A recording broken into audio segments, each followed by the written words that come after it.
Here we have a team from our Embu regional office. Embu now audits Tharaka, Nithi, Embu, and Kitui. But today they are here for Tharaka, Nithi. With their permission, they'll come on record. Proceed.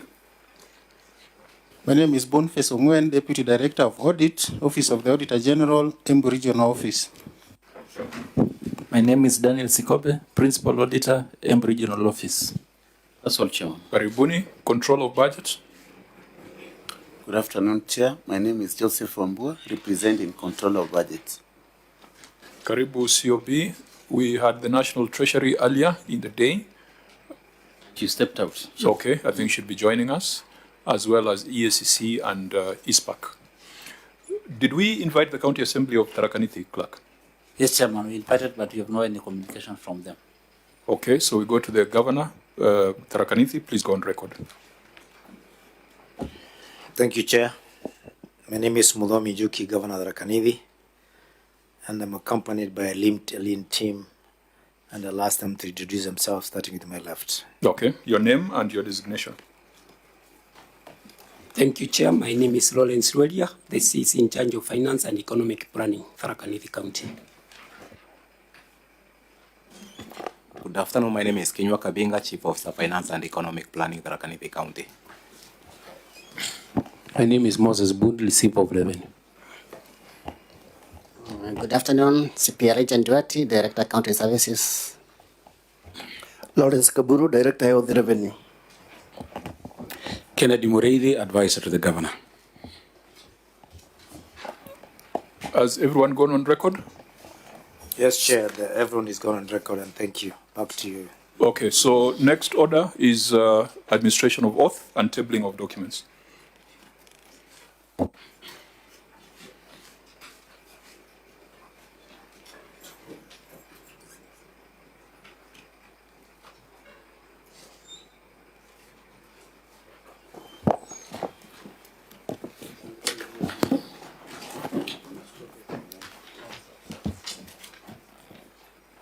I, Onesmus Muthomi Njuki, do solemnly swear that the evidence that I shall give before this committee in respect of the matters before the committee shall be the truth, the whole truth, and nothing but the truth, so help me God.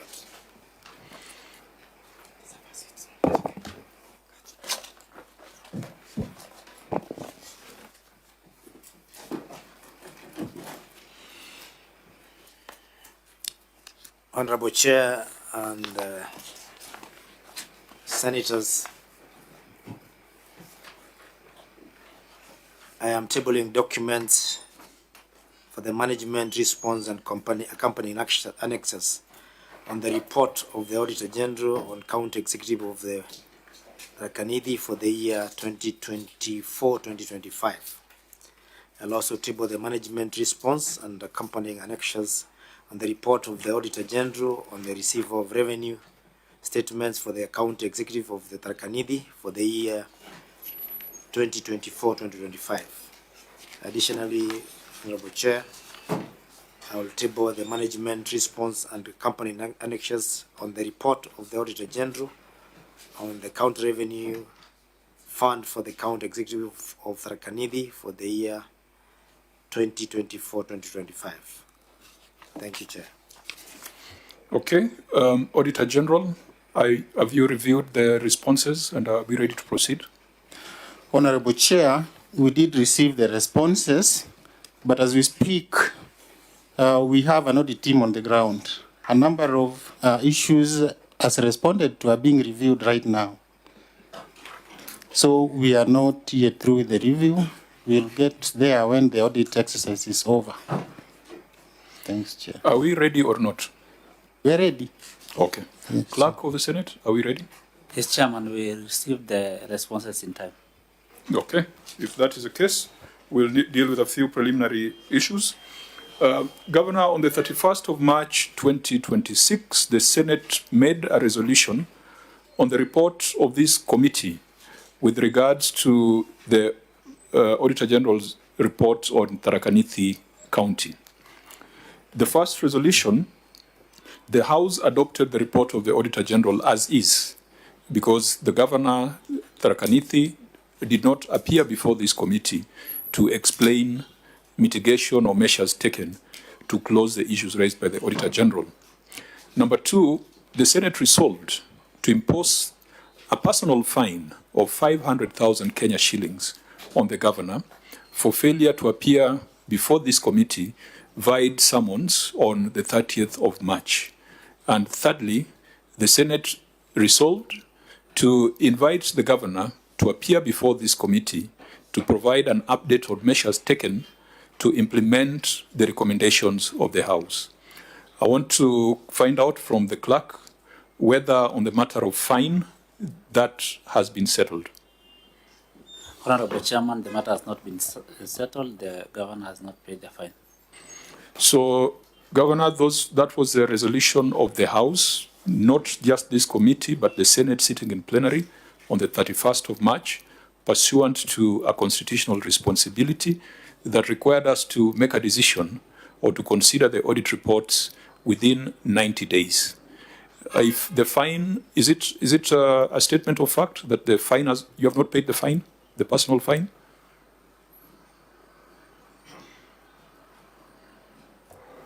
Honorable Chair, first of all, I want to thank the Senate because of that communication that may have eluded my attention, and I was made aware just a few minutes ago. I was supposed to have paid a personal fine of 500,000, and my response is as follows, Chair. One, I have no objection to paying the fine, and I will do so at the earliest possible opportunity once I leave here. As to whether or not, Chair, you'll allow me to pay the fine later, I would plead with you that it is normal for people to have debts. So consider that as a short duration, or rather just a soft, I don't want to say a soft loan, but hours. Then I'll settle it. Clerk, what was the wording of our letter, our communication to the county? Because I believe that that resolution was formally conveyed to the governor. Chair, it being a personal fine. Indicated the date. When was it communicated and received by the governor? Honorable Chairman, the letter inviting the governor to appear before the committee on 28th May, Thursday 28th May at 10 a.m., amongst other issues, on the issue of the fine, and I can read that paragraph with your indulgence, Chairman. That is paragraph number 5. That is in accordance with the resolution of the Senate and pursuant to Section 19 of the Parliamentary Powers and Privileges Act, Cap 6 of the laws of Kenya, the governor of the Tharaka County is required to pay a fine of 500,000 Kenya shillings in his personal capacity by way of a banker's check issued in favor of Senate before the date of appearance, and to present evidence of the payment to the committee. And the date of appearance in reference to this letter is 28th May. So it was quite clear that that was condition precedent to this appearance. Now, members, I will need to get your comments. There are procedural matters here. There are serious matters of procedure that we must address ourselves to. And then there's also the issue of the public interest, whether we can get into a substantive conversation or terminate at a procedural conversation. But I need to get your views on this. Senator Chirarke. Chair, I agree with you. This is torn between procedure and the substance or substantive processes. Because, Chair, this, and the governor is a former parliamentarian, we enjoy the status of the High Court. And naturally, this was an order. And Chair, if you don't follow the order of the court, it comes down to the contempt of the proceedings. While, Governor, while I notice you have people who work for you, county secretary and others. It is unfair to all of us that you just forgot. And you know, and you have said it's just a small debt. I don't know how big or small, but the point I'm trying to make is, I wish there are more substantive reasoning as to why you didn't comply with that order, because the upshot of that, Chair, is that when you don't comply with an order, you should be ready for consequences. So I wondered when you are replying whether you are ready for consequences. And finally, Chair, looking at these matters, and since we said in the resolution of the House that 21 counties who had not appeared before we went to the resolution of the House, was that we give them a chance to reappear in the principle and spirit of substantive and principles of natural justice. Although the report was adopted, it's just followed the implementation. So, Chair, looking at the people of Tharaka, Nithi, just like any other Kenyans would really want to know what happened to their money, how was it used, was it accounted for? So, in my own opinion, we can undertake that the governor pays the fine, but we proceed with the substantive meetings so that we look into the main issues, because I know the people of Tharaka would be interested to know what happened to their money. While we agree these are procedural matters that must be respected, but Chair, I plead, we review, we can, you know, even in other processes, we can allow the request by the governor to be active. Of course, you give directions on what will happen, but proceed with the substantive meeting and test one or two issues so that the people of Tharaka can also know where their resources are and whether it was used prudently as per the Constitution. I yield back the chair. Thank you, Senator Cherargei. Senator Sifuna. You know, Chair, I'm usually a stickler for the rules of this House, that rules are rules and they have to be followed. But in my own experience as a senator on this committee, I'm becoming extremely exasperated by the conduct of the governor of Tharaka Nithi. Every single time he appears before this committee, he seems to have forgotten something. At least today I've seen he's come with his glasses. And I was hoping that we would have a meeting. Then he's telling us he forgot to pay a fine. I really don't know if these are honest excuses, Governor, or that they are always a ploy to try and avoid us having a meeting. Today I've dedicated this afternoon to you because, you know, you've been saying a lot of things out there. But we will not go into those things that you've been saying out there. We want to see the numbers. We just want to go to the substance. And, you know, I have a lot of friends in Tharaka. They have really been waiting for this meeting. They have sent me a whole dossiers here. The whole night, they are just saying, ask him about this one and this one and this one. So, for me, Chair, I am sure the people of Tharaka will forgive me if today I don't insist on the rules and say whether he has paid or not. We proceed with this meeting because they would like to have a conversation about the utilization of the resources of Tharaka. So, and this should not form any precedent, Senator Cherargei, for me personally, as I said, a stickler for the rules of the House. But I think we are in a very special circumstance, Chair, because we are now in year 4 of this Senate. I don't remember, I think we've only had a substantive conversation with Tharaka once. So if I say we turn a blind eye, so to speak, to that forgetfulness to pay the fine, please don't put me in the headlines that sometimes Sifuna can bend the rules. These are very special circumstances because we need to have this conversation with the executive of Tharaka. Thank you. Senator Amorum. Yeah, thank you. The Senate made a resolution to fine governors. If the governor of Tharaka Nithi didn't come, then it would have attracted further sanctions. But the governor is here. Now he is requesting that he pays later. And I'm looking at the thinking, the line of thinking of Senator Cherargei and Senator for Nairobi, that we might allow so that we have conversation. But Chair, you must really navigate on how to deal with the precedents. You know, that we have allowed Tharaka Nithi to go, then the others who come, how would you deal with them? Number 2, assuming you give him a timeline of maybe 1 week, 2 weeks, if he doesn't pay, then again, what would be the recourse? So we have to really balance.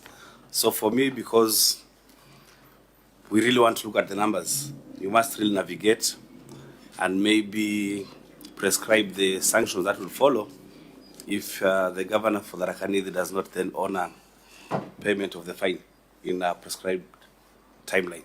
Thank you, Chair. Senator. Thank you, Chair. Chair, I think both matters are very, very, very crucial to us, both the fine and the matters before us. I have captured the governor talk of having this matter escaped his attention. I have also captured the governor say that he is not objecting to paying the fine, and maybe he can pay in the next 1 hour or so.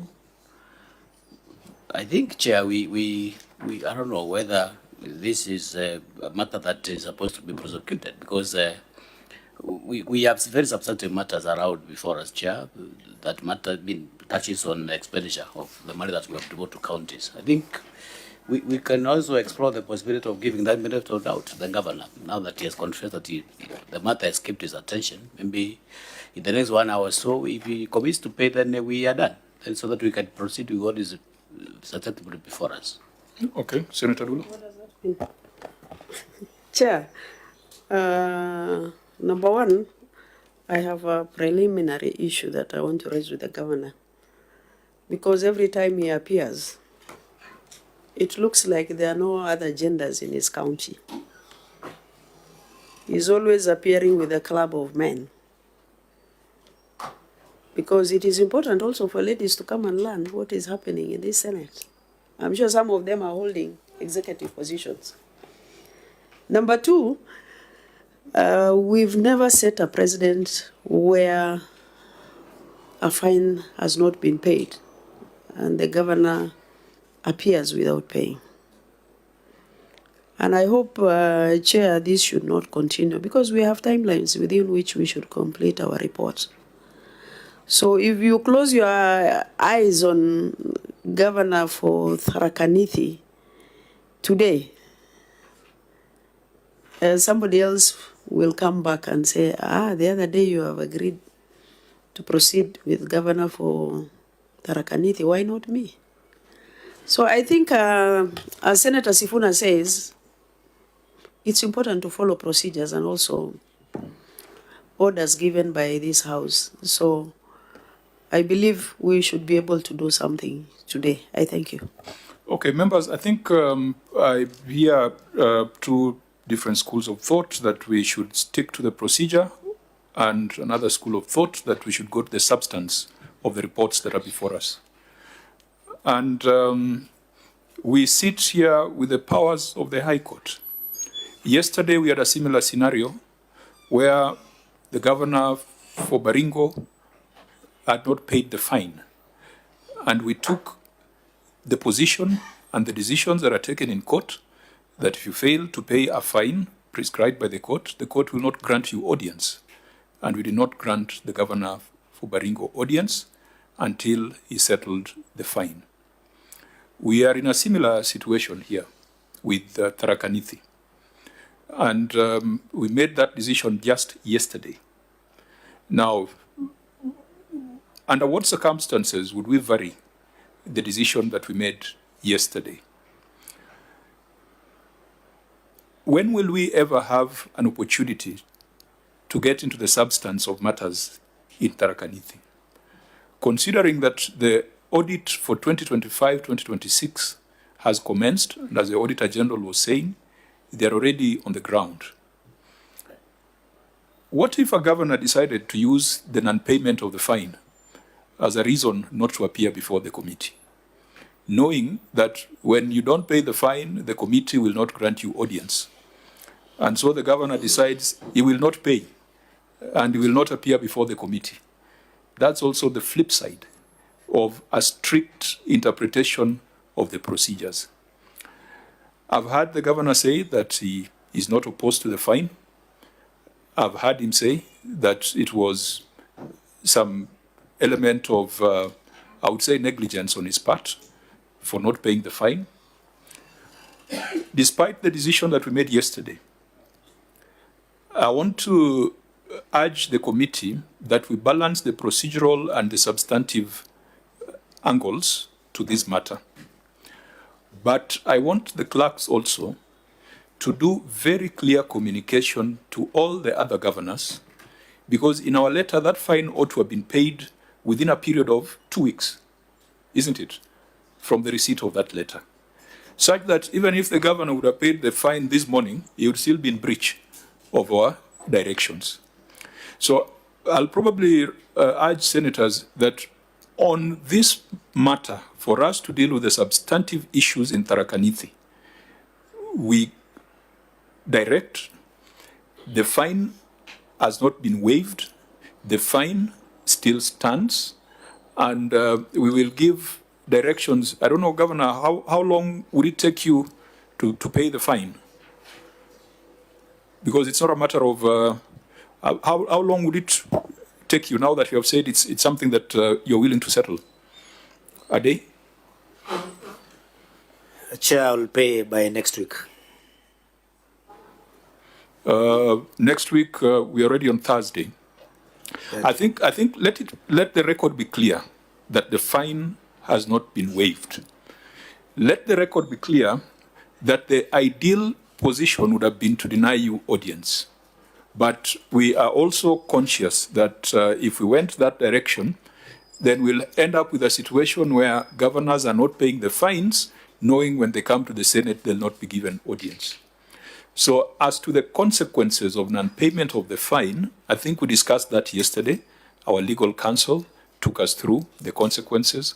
We shall follow those ones. It will be a parallel matter that we'll be following up to ensure that there is enforcement of that resolution. For now, members, I want to request that we touch on one or two substantive issues in this report, and probably if a few matters remain, we can consider them later once the governor has paid the fine. I don't know whether that's agreeable. Yes, and let it be known, and clerks, please remind the other entities that the fine should have been paid within the timelines in our letter, so that we don't find ourselves in this situation again. Because if we found ourselves in this situation again, it would be unfortunate. But also we look at the other angle that people might want to use that route to avoid accountability. So let's get into the real work. Let's go into the substantive matters. Auditor General, what was your opinion on the executive? It was a qualified opinion, Chair. Okay, because of issues of limitations of time, we will pick a few issues that we can must deal with here. Whatever remains, we shall deal with once the governor has paid the fine. And if there is any other matter that can't be dealt with, it will be dealt with in the next audit cycle. We want to start with a look at long outstanding trade and other payables. Auditor General, you had flagged that under lawfulness and effectiveness in use of public resources. They are tied. There's one matter under financial statements and reconciled variance in trade account payables, and then there's another matter under lawfulness, long outstanding trade and other payables. It's more or less the same thing. Chair, and also if there is on number 3 and reconciled variance in trade accountable payables, that's number 3 on basis. Yes. And also it's related to unaccounted for contractors' retention money, because it looks the same in terms of financial statements that is being reflected.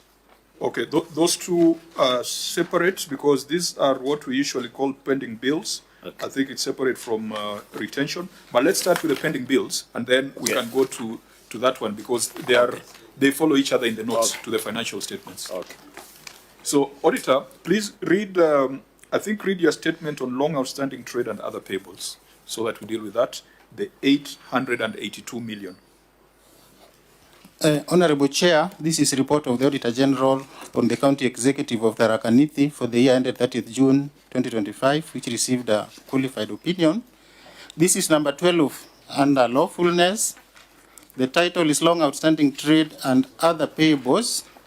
The statement of financial position reflects trade accounts payables balance of Kenya shillings 882,571,678 as disclosed in note 16 to to the financial statements, review of the trade accounts payables balance reveals that payables balance of Kenya shillings 150,504,534 had been outstanding for more than 4 years. Management has not provided explanation on why the long outstanding trade payables have not been settled in the year to which the expenses were incurred or subsequent financial years. This was contrary to Section 53(8) of the Public Procurement and Assets Disposal Act 2015, which states that an accounting officer shall not commence any procurement proceedings until satisfied that sufficient funds to meet the obligations of the resulting contracts are reflected in approved budget estimates. In the circumstances, management was in breach of the law. Governor, what's your response? Thank you, Chair. The management takes note of the audit findings. Just a bit slowly, because we have skipped a few issues. Just tell us the page number. Page number.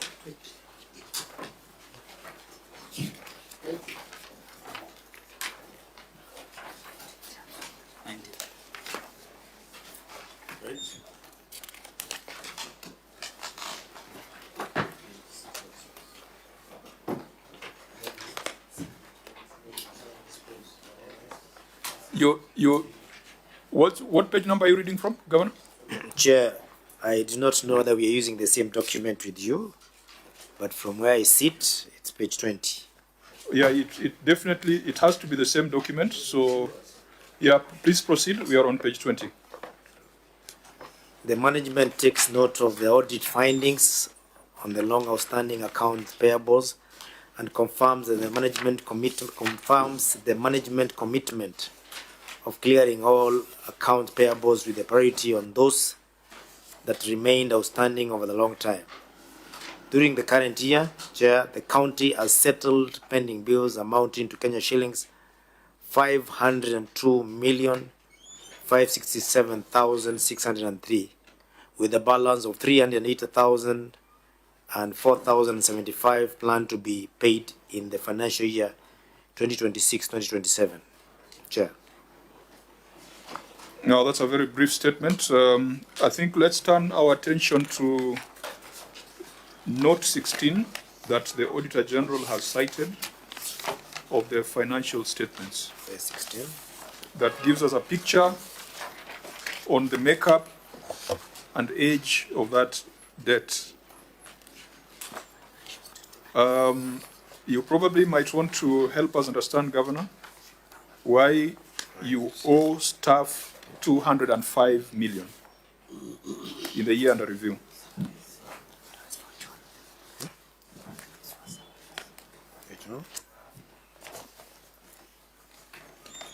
What is the breakdown of these staff salaries and wages of 205,935,531?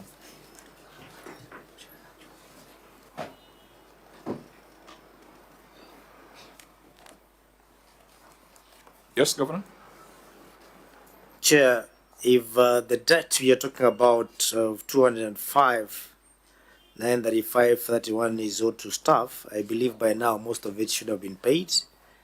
It cannot definitely be salaries, unless where we were ending the year, and what happens, Chair, is the salary for June most of the time. And if I look at this is about the amount of salary we pay per month. So the salary for the month of June, because of late exchequer release, is usually paid in the early July, and therefore the accounting cannot be in the previous financial year. That should be the problem, Chair. Does that fully explain the amount, or there are other things like pensions, gratuities that are owed to staff? This Chair must be only the basic salary, because the matters of gratuity or both to pension has been addressed in a separate response, Chair. So, but this is a table that contains all the numbers.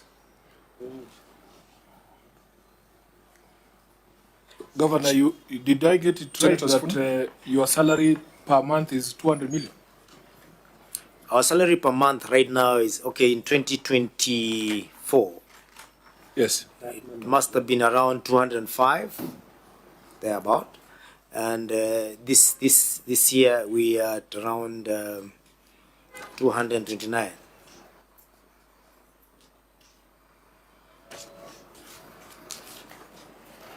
Auditor, is that possible? Because by the time you're doing the audit in which month? How does it show up as a pending bill?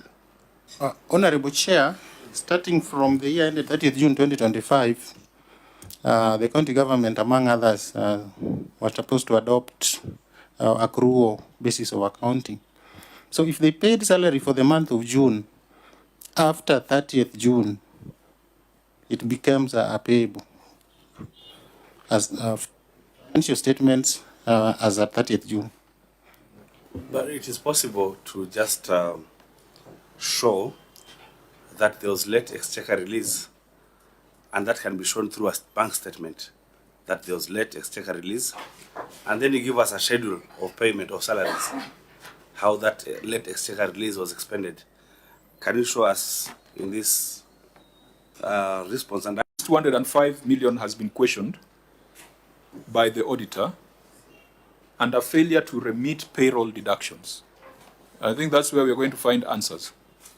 So that's why the governor's explanation is not entirely, does not account for the full figure.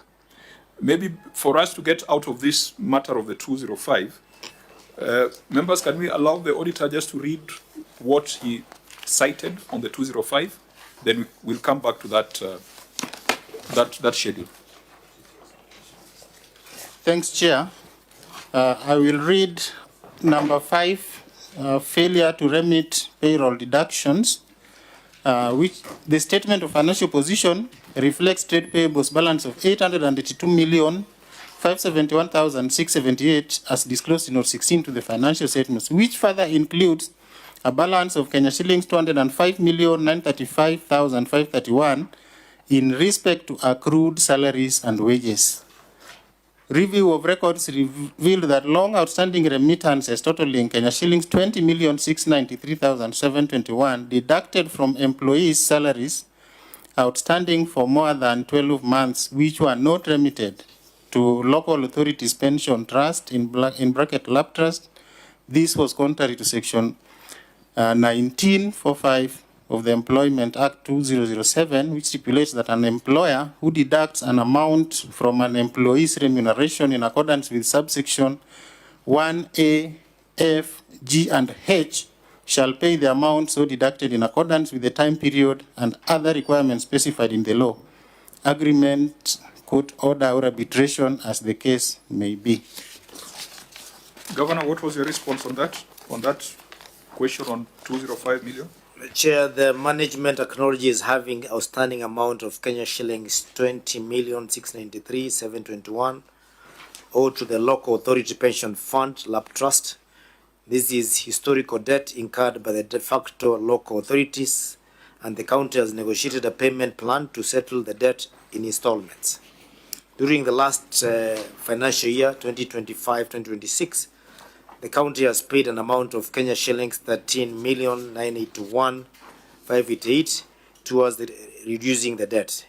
In the current financial year, Chair, of the year 2026-2027, the county has factored in the budget allocation to clear the balance. The payment advice is attached on Annex, that is Annex 5, Chair. Members, Senator Chirarke? Chair, Governor, I wish in most of your responses, I'll just ask in two leaves, Chair, because of two questions. In this of 4 years, 150 million, you have given us the global figure of paying pending bill. But you have not answered what the OAG was talking about when you look at note number 16, over 4 years, 150 million, 504, 534, that was supposed to be paid. You have given us a global figure that you have paid the pending bill. In your response, let me just, with your indulgence, Chair, in your response of around, is it 300 and something million? Where is the schedule to show? Because we use FIFO, first in, first out. Out of this 150 million, where is the schedule to show? Because I can see what you are paid is more than what the OAG was querying. Where is the schedule to show that with this over 4 years, or 150 million you are paid? Because if it belongs to the businessmen and women of Tharaka, I can imagine the pain of waiting for 4 years to have a payment. Even when we were with the Kajiado chair, you saw even they had given us the aging analysis to say this spending bill was for this year, this. So that will be my question one. Where is the schedule to dispense of 150 million? Chair, looking at note number 16, my second question, Governor, there is the aging analysis. Why was there astronomical growth of pending bill under 1 year of 615 million? 472,659 shillings. Can you give us the reason? Because I can see it should be around 70, 50, 60 to 50 to 60% growth within 1 year. So what is the justification? And you have explained very well on the 205 million that because of the late remittances and transiting to the new. So that will be my question. Number two, why was that growth of 615 million? Finally, Chair, while I agree, that will be my final question, Governor, that you have paid this outstanding 20 million, 693,721. I think you have said you have paid over 10 million. While the question should be, this is budgeted money, it was remitted, somebody misappropriated. So even as you prepare and say it is historical, as you prepare to pay, who are these people who evaded? Because this was stealing from the employees. If you today, and I think there is a law that are saying that governors will get pension, if I'm right, and an MCS. If today you have been remitting, after you finish your 2-term, because everywhere is 2-term, you go home and you wanted to go and claim, and then somebody tells you, Laptras, you know, Governor, it was never remitted. That means it has been stolen. So where is the officers who averted or stole 20 million? I know it's not good music for Senator Sifuna, 20 million, 693,721. While the payment plan is there, what about the officers who ate this money? Because this is statutory remittance, it was never given. So the correct language should, they stole that 20 million. So where are these officers? What did you do about it as the custodian of the interest of the people of Tharaka Nithi? I yield back the mic. That will be my 3 questions. Governor? You know, Chair, as I answer the question to Senator Charigai, you know, that language of money was stolen, where are the thieves? It's what makes us engagement sometimes a bit difficult. Governor, I think if you can respond, then if you provide a satisfactory response, we can expunge that from the record. Absolutely, Chair. Yeah. I have made it very clear in my explanation that under the old constitution, when we took over from de facto authority in 2013, which of course there was a transition, and then the transition authority was involved in handing over most of the records, which up to today, most of them, of course, including properties, have not been handed over properly. And one of those is the debts. However, since then, it has come to attention that we owed deductions that were made in the de facto authorities, which were 3 in Tharaka Nithi. There was the Municipal Council of Chuka, there was Meru County Council, and there was Chogoria Town Chogoria Town Council. That the employees were not paid a remittance of 20 million, which I've said, because this was historical, we negotiated with Lab Trust to pay that in installments, which we have already given you in annexes, what we had said, what we negotiated. And then out of that 20, we have already paid 13, and we are remaining with a balance of about 7 or 6 point something, which we have provided the budget, and it is evident there, that will eventually clear that debt. On this other one of the balance from the 150, Chair, I want to put it on record. If there's any employee from Tharaka County in the dispensation between 2013 and 2026 who have checked with their pension funds and their money has not been remitted, I would like them to bring it to our attention, because we religiously remit employees' deductions to the authorities as per se. Most of the employees who are in lab trust, we have since moved them to the county pension fund, and we do not have, if we have any arrears, it must be the historical, which we are already paying as negotiated. But we do not have any statutory deductions that have been deducted and not remitted to the county employees of Tharaka, except that historical one. Chair. Auditor, you could please give us that assurance, either now or in your next audit cycle, so that we are sure, we are clear that we are dealing only with historical matters. Thanks, Chair. We are going to check during the ongoing audit. And I think just to contextualize what Senator Cherargei was saying, these pension deductions, they were deducted from staff then, but not remitted.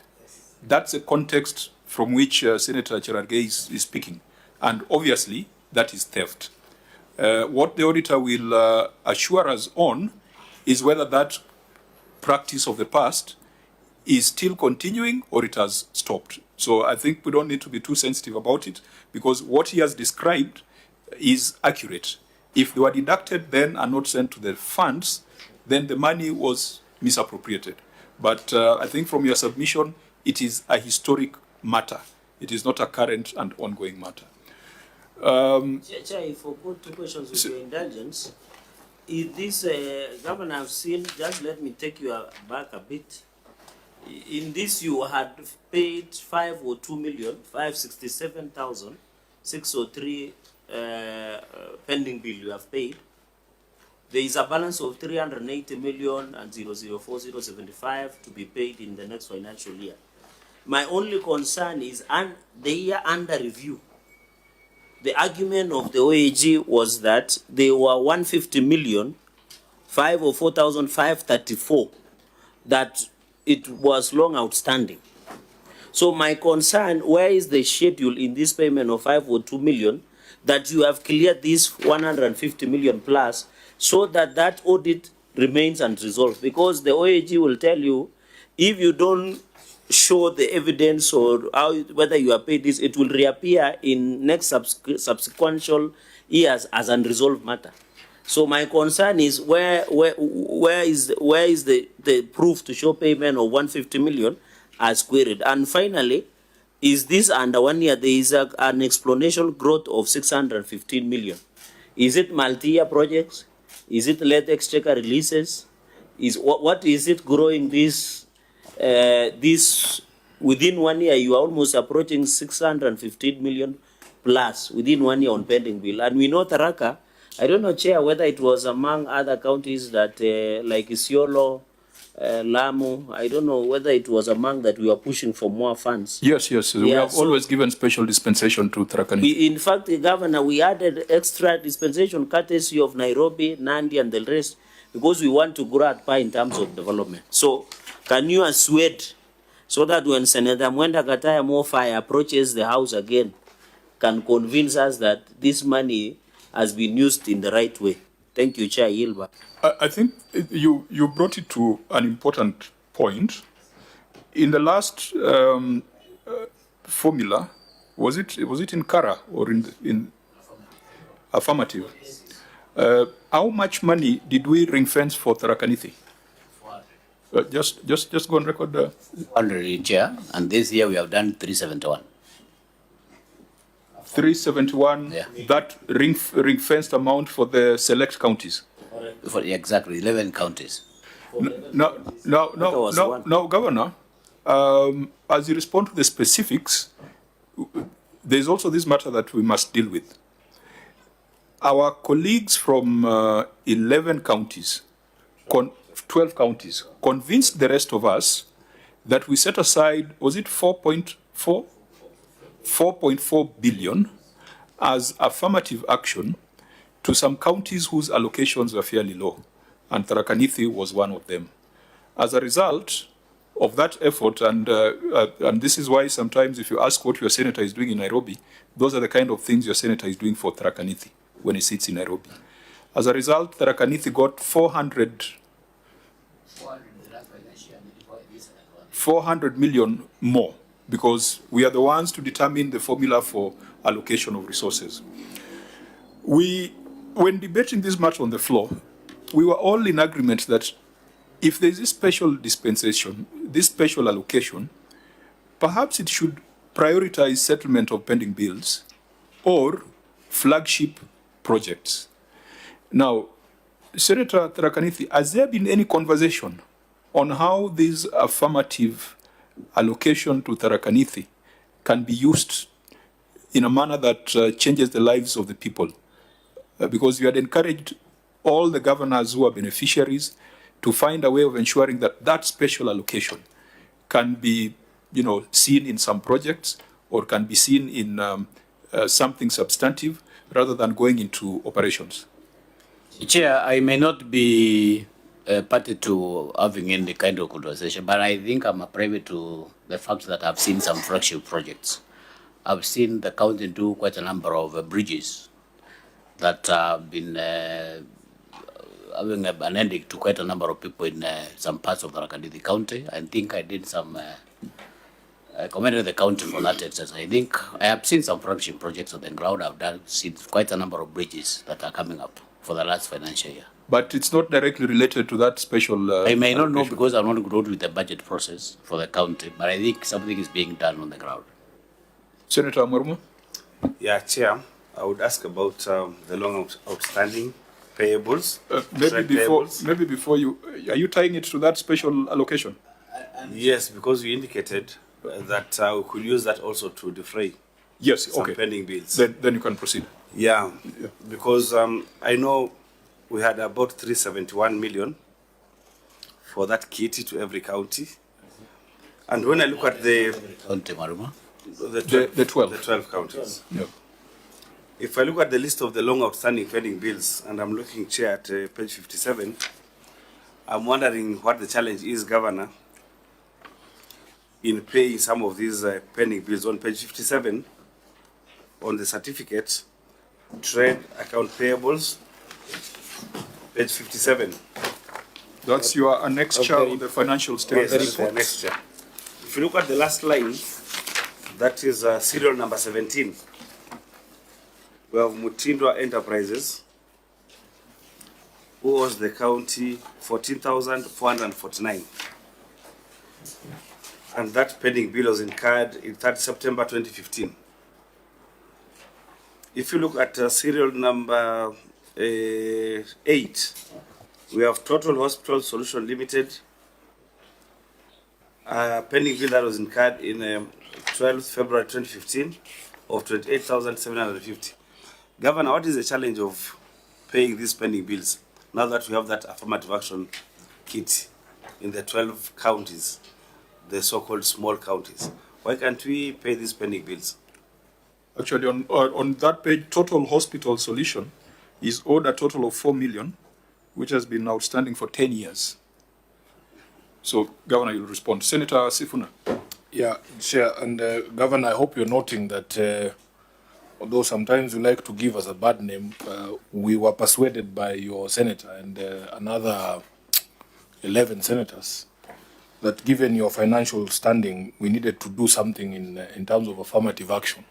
And that devil that you like to describe out there, the senator for Nairobi, accepted, much to the, disappointment of my own people here, because they think that I should grab everything for them. But one of the conversations we've been having with your colleagues about this extra amount, Governor, is to try and resolve some of these long-standing issues. And some of us, we were arguing with Mwenda Gataya during that debate that if we give this amount extra, what guarantees do we have that, one, it will not go into recurrent expenditure, that it will be used solely for development, that it will be used to deal with the questions of long outstanding pending bills.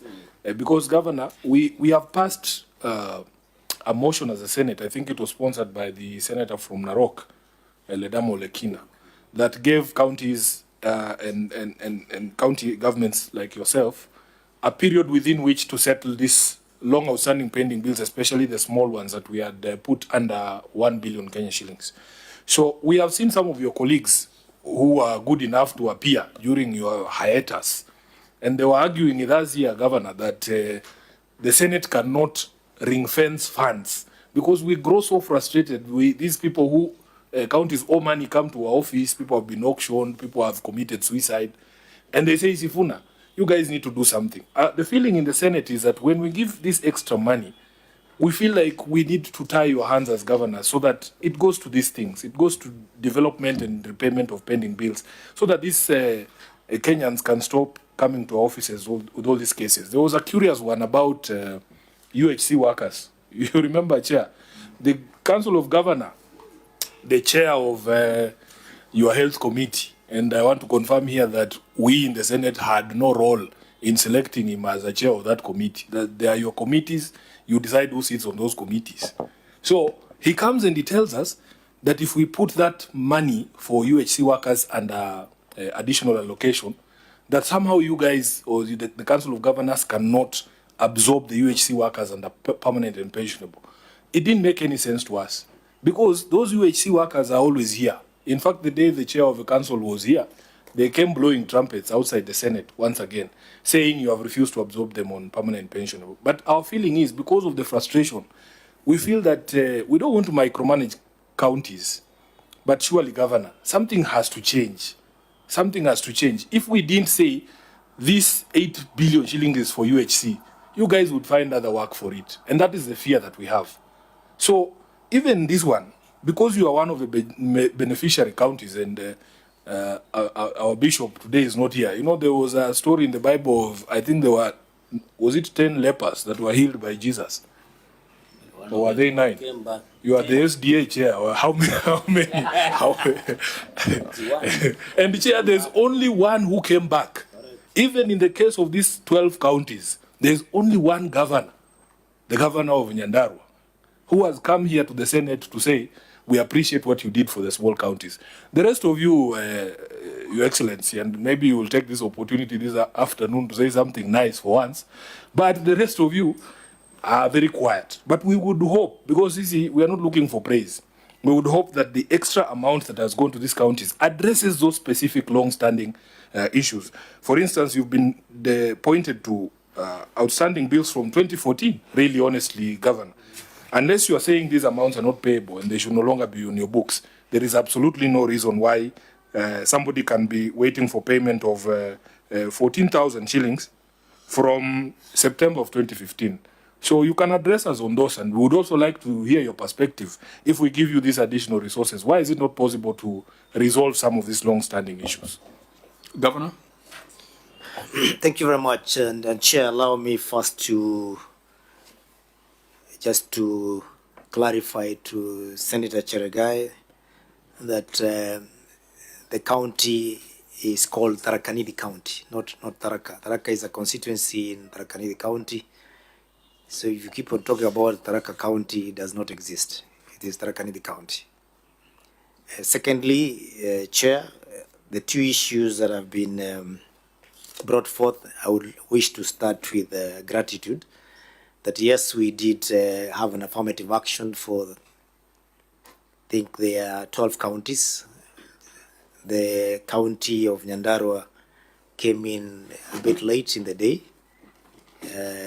I'm not saying they were not deserving, definitely they deserved, and maybe that's why they were a bit excited and said thank you. I want to be with the second one. To say thank you. You seem to be very familiar with this matter. Yes, I do. Okay, now.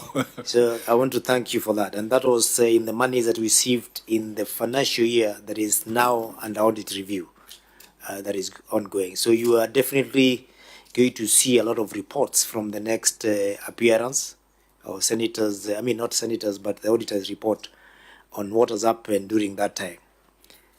we were very clear as a county, I don't want to speak about the others, that these monies will be used to do something substantive that the people of Tharaka Nithi can be able to see and say, yes, we can see what the extra funds have brought to the county.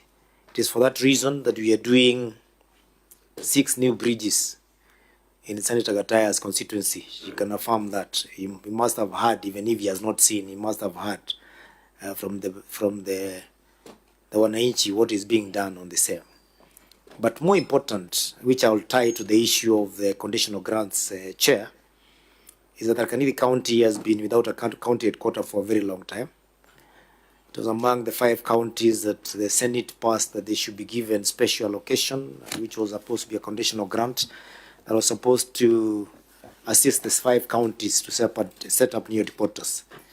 And Chair, for almost 8 years, that money never used to come to the counties. It used to go to the Public Works Department, and they had issues in dealing with the contract on how to be able to finish the project. Chair, even when the directive was given by the Senate, because we appeal to you as Senate, this money should not go to Public Works again. It should be appropriated as a county government's additional allocation in the SIGA. This money were appropriated, and I can tell you, Chair, our experience with the conditional grant is they are exactly what they are called here. They are conditional. Some of the conditionals in law, but the others are in the unwritten laws. You must be familiar with circumstances where you appropriate the monies in SIGA. The head of state signs this into law, and therefore it is just the responsibility of the treasury to disperse the money. And for 3 consecutive years, Tharaka Nithi did not receive even a single coin from treasury for the county headquarters. And we made a decision as a county that the extra monies you've given us, we'll use that money to complete the headquarters. And right now it's complete. We are just waiting final touches and placing furniture, which will happen within the course of this month. And I'll make sure that some of the guests will invite to come and see the fruition of 13 years of very tough, hard work by both the Senate and the people of Tharaka Nithi being a reality is Senate, and in particular, starting with our Senator, and we can also bring guests from this committee. So that money is being put to good use. I want to put that at rest, and it will be evident in the next audit cycle. Now, on the issue of UHE staff, which Senator Sifuna has rightfully put, I would like to clarify that we have no objection to the absorption of UHC staff. Those staff were recruited by counties, but they were being paid by the national government for a very long time. Now the MOH insists on transferring the payroll to us, and the money is appropriated in conditional grant. The same conditional grant that I've given you the story about, that the money that is normally guaranteed in being with us is not conditional grants. It is money that you appropriate in DORA. Conditional grants sometimes come late, and that is evident, and you can see the disbursement. I can even give you the schedule that came out yesterday. Some of those monies were meant for last year. Now, if you give me a staff and you tell me I put their money in conditional grant, and you don't submit the money between June and December, you submit the money or release the money in January. Will that staff wait between June and January without a salary for the conditional grant to be released? Of course not. That is why we have said it is better for that money to be appropriated in DORA, because that is a sure way that it is included in every disbursement that is released every month. And the last question is, or rather the last concern is, that conditional grant has to be appropriate it has to be brought into, I mean, the item has to be placed in the conditional grant schedule every year. And it has to be brought back to you, Chair, in Senate for you to debate and agree this is the conditional grant we're giving to the counties. Sometimes even you get late in passing these bills. Will the employees wait? Of course not. That is why we have said, let it be put in DORA. The only issue at hand is this has to be applied to the formula that you already passed. And when it's that money in lump sum, 8 point something billions, so is applied to the formula, some counties will lose, the small counties, including Tharaka Nithi. But look at the bigger picture.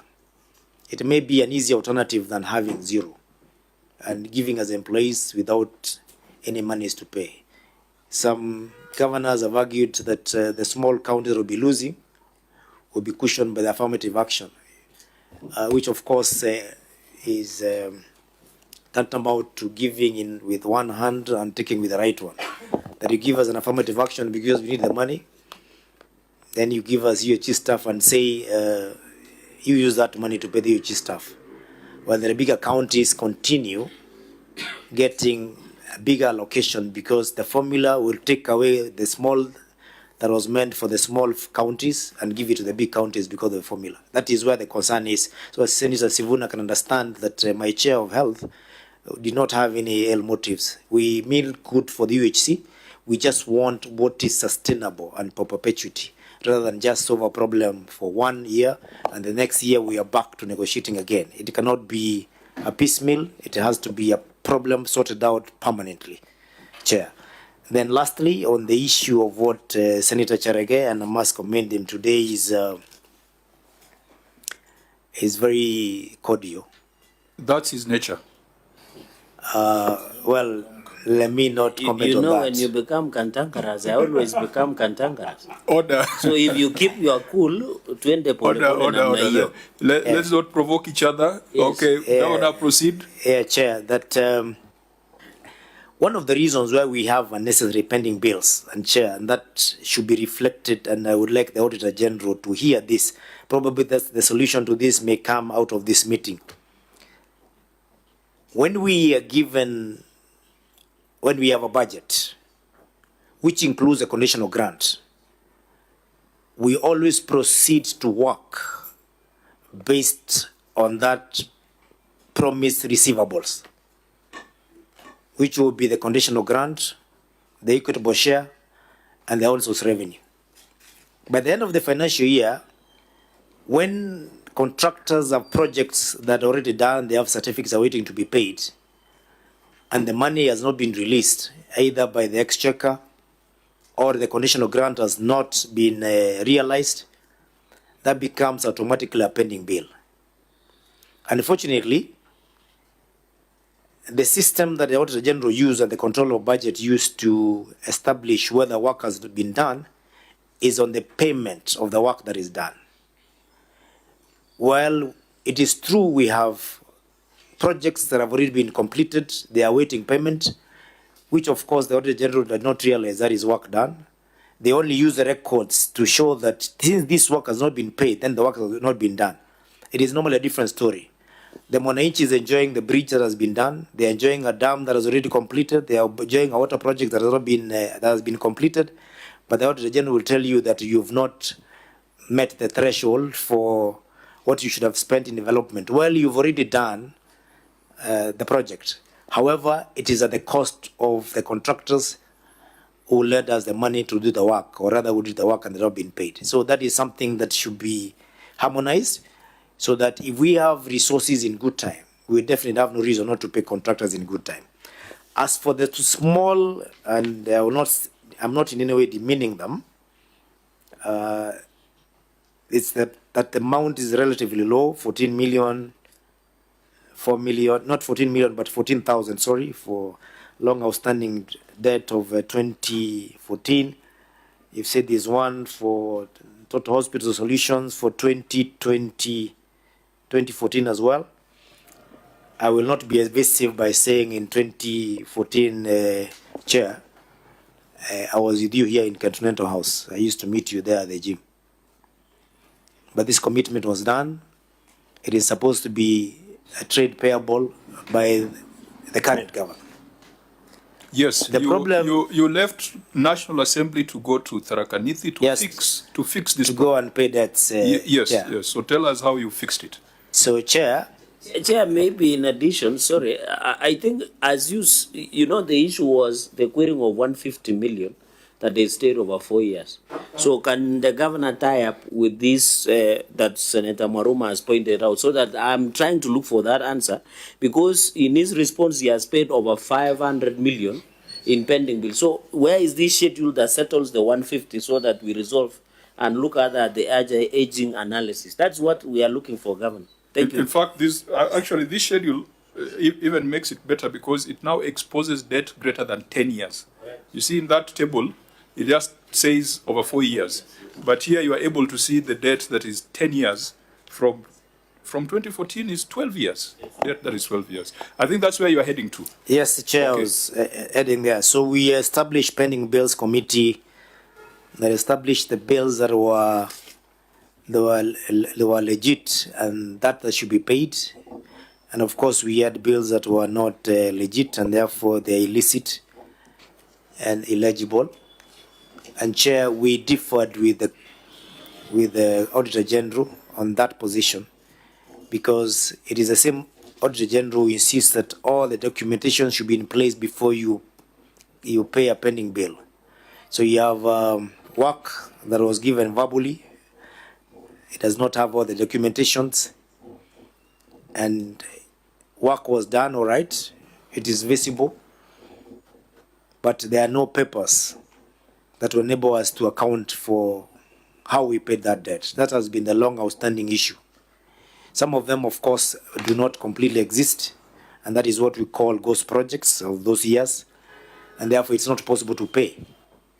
And unless, Chair, we agree with the auditors here that we pay without any documentation, then this matter will remain in record. If we agree today, we pay without any records, and there will be no questions asked by this committee or the Auditor General, we will pay tomorrow. We cannot give those Chair. directions. You are the CEO.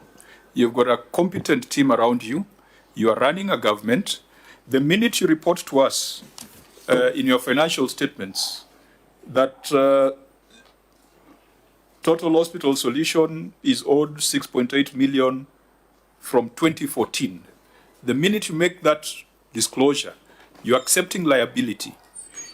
If your verification has established that these are fake bills, get them out of your books. Because how can it be there for 12 years?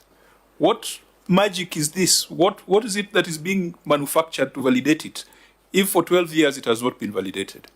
In accrual accounting, you are now required to bring your liabilities into the financial statement. So, Auditor, I do not think you'll be advising them to pay simply because it is listed here. We must advise them that if they found a debt to be unacceptable, cannot be supported, cannot be justified, it should not appear in the financial statements.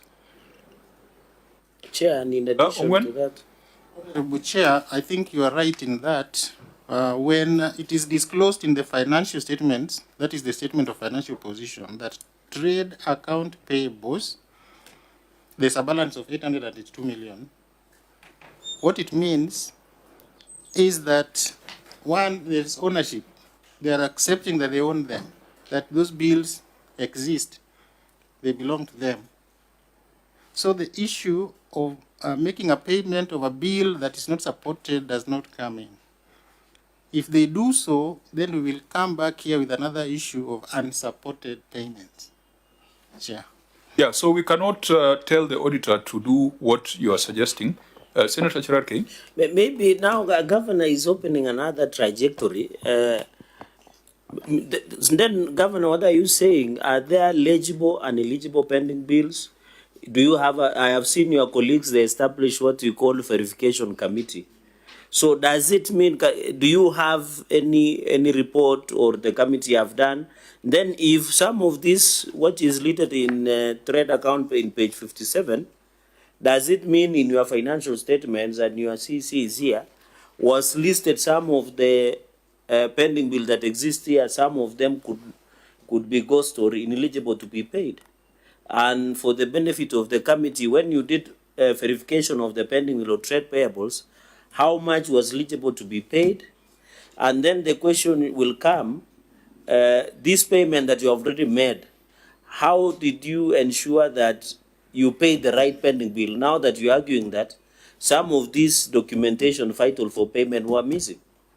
Which basis did you rely on? And I wish you would have attached even that report of verification of pending bills. Maybe you would have existed as maybe your CC, or was there any verification committee? Thank you, Chair. Yeah, Governor, I think. Chair, thank you. Yeah. Thank you, Chair. You know, I am a monotonous voice from this side, Chair, and this man that I brought along with me, and sorry I didn't respond to Senator Visiolo. They didn't come for a joyride to Nairobi. I will delegate with your indulgence, Chair, that they help you to understand why we have suppliers like Motindo Enterprise, who is worth 14 million. 14,000. 14,000, sorry, 14,000. Why are you obsessed with 14 million today? Since 2015. Yes, you know, Chair. Or it is somewhere. When I signed the varium and the budget, Chair, it's usually in billions. So sometimes when I'm speaking in matters of government, I always have that in mind, billions and millions. Okay, Sorry about that. I think you've sought the indulgence of the chair. I will grant that. Who Yes, has sir. a better explanation on Yes, why sir. we have debt from 2013? 2013. If you go to page 2, there's another one for 2013. I will if you ask, go to subsequent pages, you find even debt to insurance companies. APA Insurance, I think that's Chair, allow me to do number two things. 71. Allow me to do two things, Chair.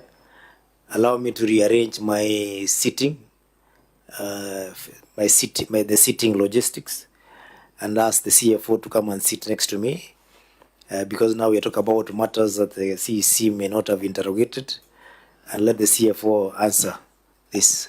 But remember, this financial statement has got a part called Statement of Management Responsibility. Correct. It is signed by the CEC member for finance. He is the one who signs that the statements, financial statements, present a true and fair view of the enterprise.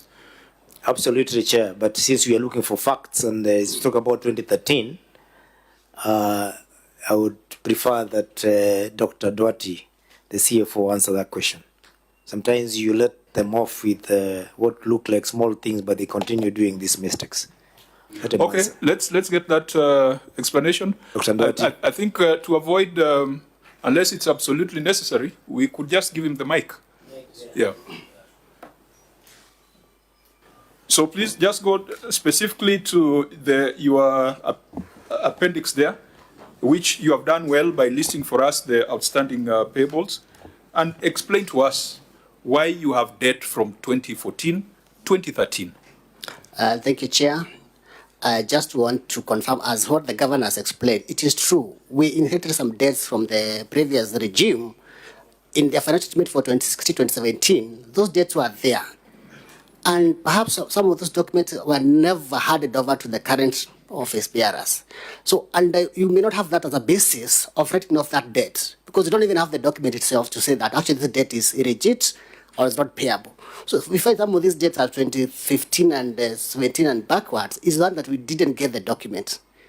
And we are process, like we are saying, you have requested for the document from the department, but they have not produced the document. But again, I would not just come and expurge it from the financial statement, because again, the auditor will come and ask me, what is the ground for you to remove this from the financial statement?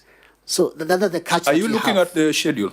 Are you looking at the schedule? Because, yes, so, for example, because we cannot, this committee cannot be the one to tell you that don't pay because these things don't exist. You have disclosed them. You have reported them. You heard what the auditor said. The fact that you have it in your financial statement is almost an admission of liability. Since 2014, you have done financial statements 12 times. 12 times since that 2014. You can't carry the debt if it has no basis. But the minute you disclose it and even edge it, then it means that this guy will read your financial statements and he will be convinced that he has a legitimate claim against the county government. Let me try this, Chair. In the same schedule, on page 71, I want to believe that you must have been an officer of the county in 2023. Not so? Yes, I was. You are there. Look at serial number 215. Makinya Auto Garage. A bill that was incurred on 23rd February 2023. Oh, that one has been paid, sorry. But Makinya Garage, 28th February 2023, 41,300 has not been paid. Do you have the documents? Serial 223, Permit Automobile Repairs. A bill incurred 12th March 2023, 29,000. Has that bill been paid? Do you have the documentation? Na hawa ni wale mechanics tu wa mtaani, wadogo wadogo tu, who would continue suffering if you don't make the right decisions to be paid. In pesa kidogo. Now here it's not an issue of documentation. It's an issue of mnataka kulipa mamtaki. Chair, and I ask another question, the verification process, because you know governor has gone on record and admitted that you are willing to pay, but there are some missing vital documentation. So I think if you had shown the OAG the process, you have verified those pending bills, you could use that as a plausible argument of not reflecting in your financial statement. So Chair, I will go back. So when you disclose in your financial statement CFO, and know that you are speaking because the governor is under oath, can you tell us what led to the process of this being paid, despite that your boss is admitting that there is some payment we are supposed to make, but they are, even you went ahead and called them ghost projects or missing vital documents. So where is it? Thank you, Chair. Yeah, so the CFO, please just give us factual, not hypothetical answers, just factual. Why you disclosed these debts and why you can't pay them, yet it's supposed to be a fast charge. Yes. 10-year-old debt is, even the governor's debt is just 2 months old. Your debt to the Senate of 500,000. But you are carrying 10-year-old debt. That cannot be acceptable by whatever explanation, because every year this Senate sends money to the county government of Tharaka Nithi. If it is not, and you call them eligible, if it is not eligible and you have gone through a process to determine them as being ineligible, get them off your financial statements. You said that there is no provision for dropping off or writing off the debt. It's not a write-off, really. It's just establishing that there is nothing to support this claim, and then you get it out of your financial statements. Auditor General, is that supposed to be subjected to a rigorous process, the write-off process that is prescribed in the PFM? Honorable Chair, having a committee to verify these payables was also a directive given by the National Treasury sometimes back, and it's very valid. Correct. So why are you still keeping them here, saying that you can't justify them? And yet you have had the committee. Chair, like we have explained, is that some of these pending bills, they could be there. Perhaps maybe you have just the PO and an invoice. But if you look at other procurement processes, including the delivery notes, they are not there. Actually, you do not have any ground even either to decline them entirely or to pay them. And that is what I'm saying, that's how we have a challenge, because missing those important documents, you're not able to make a very right decisions as to entirely remove them from your financials or pay them. But you are a very indecisive officer. And if you need legal backing, go to a decision of the High Court in the matter of the National Youth Service. As a contractor took the NYS to court and came with, I think, 1 or 2 documents, procurement documents, the court gave very clear directives and gave a very clear ruling on what constitutes a valid contract. You must be decisive, Governor. I thought you're a decisive man. you must be decisive. If there's nothing to support a claim, get it off your books. Otherwise, when they are here, your officers are going to manufacture records and pay themselves. That's a point we are trying to make, that you can't have debt for 12 years in your book. Chair, I'll be handing over the mantle next year in August to another governor elected by the people of Tharaka Nithi. I want to assure this committee, and I'll prove that when I come back here, there will be no historical debts. I will deal with them, even if it means dealing with the staff in the process. And whichever decision we make, the only remedy would either be someone going to court or the Auditor General having a further query on why we expunge them. But we will make sure that there is fair administration of justice, because it is not right that somebody supplied things in 2013 and they're still owed by a county government, which definitely has capacity to pay. Especially small figures like 12,500, 49,000. But allow me also, Chair, to note that some of these contractors here, like the ones for the garage, I have seen they are still contractors. So I don't understand how they are not paid a debt of 49,800 for 2023, and they are paid a current bill of maybe 500,000 of 2025, 2026. There is something I need to find out, why a small bill will be skipped and a bigger bill is paid. So that in admission, we will not let that happen, and my handover notes will not have any historical debt. Thank you, Chair. Auditor, we had agreed in the morning, Patrick, that you'll also be querying the debt to revenue ratio, because in the PFM regulations, it is prescribed that it should not exceed 20%. As you can see here, it is far above the 20%. So that should be a standard report across the counties. Chairman, in fact, we have already communicated with the directors in the region so that now that they're in their current assignment, they should be able to implement that. Okay.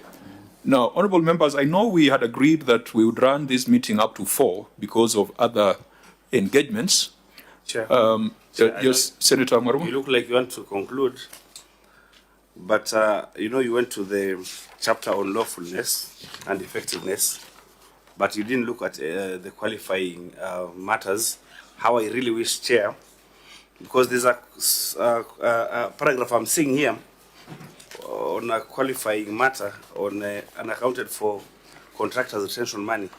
There are many governments that are notorious in not really accounting for this money. Maybe I'd seek your indulgence before we close the meeting, that we look briefly and test the response and status of implementation of this paragraph number 2 on unaccounted for contractors' retention money. Then maybe we can close it. I think that's fair enough. Perhaps you could deal with that. And if there are other issues, remember the governor has not even paid the fine. We are giving him bonga points that he does not deserve. So he might need to come back after paying the fine. Chair, I agree with the Vice Chair, but I wanted a clear, the governor has just made a commitment that during handing over notes after serving his 2 terms, he will ensure that there is no pending bill, which is a good thing. But there is a sticky matter that you didn't give direction on the verification and authenticity of some of those pending bills. Because one, even I remember there is a time, Chair, the OAG did verification of pending bills. There was also a directive from the National Treasury. I think it was in 2019 thereabout. There was a circular that went round. So we needed to be precise so that we are sure of what the governor will pay is authenticated and verified. And you have given a ruling in the NYS case. So can you give direction so that if it is the OAG to go further and verify the pending bill, it will be easier? And I agree that it is tied up with the retention money of the contractors. Maybe you can give a ruling on the verification of those pending bills. I think on verification, we've been through this. There was the matter, was it in Kitale? Yes. Where the High Court again gave clear guidelines on what counties ought to do and made it clear that it's not the job of the Auditor General to verify. Or did I misinterpret it? It is a job of the county. No, it's the OAG to verify. It's not the business of. You remember the governor of Trans Nzoia had appointed the former Ouko, the former OAG. Oh, yes. It dissuaded the governors from setting up task forces. Yes. But to use internal resources and the Office of the Auditor General. Patrick, what has been the position of the OAG on that? Chairman, I think the ruling in Kitale required that it was OAG to audit. The mandate to audit belongs to the Office of the Auditor General. But entities can have their own internal mechanisms to verify. Because it is them who have the records, like delivery notes, they have all these invoices within the entity. But the mandate to audit belongs to the Office of the Auditor General. So audit comes at the end. At the end. But verification, determining that this is payable or not, that is a responsibility of the entity. Now, the problem you're going to have, Governor, which we have seen with what we usually call the Wamatangi law, and that is the Assumption to Office of Governor Act. A lot of bad things happen during that period. I think you're nodding your head as if you understand what goes on, especially where there's a transition. There's usually this committee that is comprised of people, including the county commissioner. I've seen they've done very bad things in some counties. That is where you find R1 billion worth of bills are introduced and handed over to the next governor. So you cannot afford to have 10, 12-year-old debt, because if you don't deal with it now, chances are that transitional window, people can do funny things and can introduce funny bills. In fact, members, we need to review that law so that we don't allow a committee comprised of national government, county, and all sorts of people to determine what pending bill to hand over from one government to the other. I think we need to look at it again. So please, make sure you deal with this before that point. Yes, Governor? Chair, I'm familiar with that assumption of office committee. And just to shed light, Chair, this most of the times happens when a sitting governor has been defeated, especially if they don't get their second term. Most of them are usually not willing to be involved in the assumption of office, that handover, smooth handover. And I can guarantee you in Tharaka Nithi, part of the pending bills we could be looking at, which I want to confirm, is on obnoxious demands by the committee on allowances that was sitting that time to be paid. I remember it was coming to almost 10 million after having sat for less than a week. And most of these bills I refused to pay. And it makes no sense. However, if you have, this is something I think should actually be in law. No governor should not be involved in handing over, whether you lose or you leave office after your term. It should be mandatory that they have to hand over, because it's the only way you can make sure that those sinister things are not done to the people who've been serving for the last either 5 years or 10 years because of a lacuna where there is nobody responsible. Because when the governor has left, the next governor is supposed to come in, they have not assumed office, and there's a committee here dealing with how their office will be assumed without any particular boss, except maybe the county secretary, who is usually not the chair. Then there's usually a problem. Just by the way, not part of the responses, Chair. Yeah, we can have we can advise each other, the COG and Senate, on how to change that law. Senator Sifuna. But Senator, Chair, sometimes we feel like we want to legislate. It's just a question of also bad manners and political maturity, especially as a democracy. We've seen previous presidents in this republic, even in the face of very open hostility, in the face of humiliation, they still went over to hand over the instruments of power. So it's about sometimes political maturity and democratic maturity as a country, that we can't legislate every human behavior. And that's why some of these people, maybe they don't deserve to be in office, Chair. We are hoping that everyone who will lose the 2027 election will hand over peacefully. And they must come. Okay. I think you need to be a literature student to understand Sifuna, because we were talking about numbers. He has taken us a completely different direction. Yeah, but the point is made, and I think, Governor, you and I and maybe all of us agree that maybe we need to review the scope or the function of that committee, what they can do and what they cannot do during that period of temporary, is it called temporary incumbency? Yeah, that period of temporary incumbency, we must limit the actions that they can take. Can we then deal with this other matter, perhaps as a last matter for today, in the interest of time, and then we will take a view on the issues remaining, whether the auditor can deal with them in the subsequent audit, or they might require a fresh visit to the Senate. So, Senator Mwaruma, you had brought my attention to unaccounted for contractors' retention money. Is that Yes, Chair. That okay. is paragraph 2. Auditor General, just read your finding and then we get the Governor's response. Thank you, Chair. This is unaccounted for contractors' retention money. As previously reported, the statement of financial position and as disclosed in Note 15 to the financial statements reflects retentions account payables balance of Kenya shillings 107,949,605. However, the county executive's deposit bank account reflected a balance of Kenya shillings 29,848,571, resulting to an unexplained and unreconciled variance balance of Kenya shillings 78,101,034.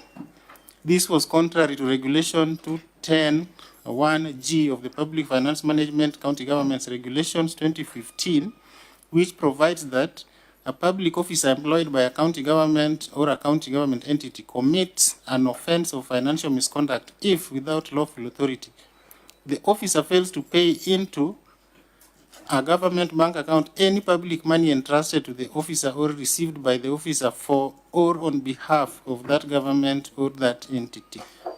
In the circumstance, the accuracy and completeness of the retentions account payables balance of Kenya shillings 107,082,266 could not be confirmed. Governor, you may respond. Thank you. We have skipped a few pages. Just let us know which page you are on. Chair, we are on page 3. Okay. The management acknowledges reporting accounting payables, that is retentions, amounting to Kenya shillings 107,082,266 as at 30th June 2025. The reported deficit on amount held in deposit account vis-a-vis account payables with cash book balance of Kenya shillings 29,848,571 against the retention withheld of Kenya shillings 107,082,266, resulting to a deficit of Kenya shillings 77,233,695, is attributed to amount withheld from the contractors and not yet transferred to deposit account. During the financial year 2017-2018 and 2018-2019, the county executive transferred to County Revenue Fund, and that is CRF, together with unspent balances, an amount of Kenya shillings 4,924,196 and Kenya shillings 36,945,208 and 65 respectively, totaling to a total of Kenya shillings 41,869,404 and 75 cents. Further, during the formative year of the county operations, retention money was never put under a separate bank account that led us to where we are today, Chair, to funds being utilized under operations. That is an unfortunate situation, Chair. Auditor General, what's your take on that? Honorable Chair, in this response, we can see it is stated that a certain amount has already been transferred, but there is no document attached. But this is a matter we can verify in the ongoing audit. Chair. Honourable members, I think we have dealt with these issues of retention, I think just yesterday, and in Nandi, in Vihiga, and several other entities. Senator Chirarke. Chair and Governor, you know, it's like statutory deductions. This is the money that has been paid for, budgeted for, and it belongs to contractors. What happens when the period provided for contractors expire? Where do you get the money to pay? Because if it is not there, and this is a lot of money, Governor, this is 78,101,034 of the retention that belongs to contractors. Because if it is not in the account, it was eaten. It is as simple as that. And there are many things you can eat, food and money. Chair, this is the direct, because this is the money you take, you put in the account, and I've seen, Governor, just so that you prepare to answer, if you look at number 23 on your financial statements, you have indicated even the aging analysis of 1 to 2 years, over 4 years again. So my concern is, where is this money? Because, Governor, you cannot, and I've not seen you attached to show that transfer. I don't know why the OAG Ongwen was quick to say we'll have a view. I thought this is the money that was paid, approved, it was budgeted for. So where will you get it? Yeah, Chair, can I respond to that? Yes, Governor. Yeah, Senator Charage, thank you. And there's no eating. Money cannot be eaten. When we have clarified correctly, and I would even point out where the mistake is, that this money was swept back to the CRF after the end of the financial year. Where you are supposed to ensure that the retention money stays in the retention account, or the money in the SPA account is supposed to stay in the SPA account. What remains in the CRF should stay in CRF. But in this case, Chair. Just with your indulgence, Governor, I have CRF. Where is it, so that you tie up your Yes, this in 2019, 2017, 2018, and 20. It's not here. It's not no, here. It is 2019, 2017, 2018, and 2018, 2019, where the CEC made a mistake and swept all the money back to CRF. Of course, when it went back to CRF, the process of bringing it back to the retention account has been an uphill task. We have made 2 attempts, which I can provide the evidence given time, Chair, that we made a requisition because we wanted to pay that in batches of 41 million to the controller of budget to allow us to pay back to the retention account. And the controller of budget insisted that we must pay the full amount of 78,000, meaning we have to move a 78 million from the CRF to the retention account.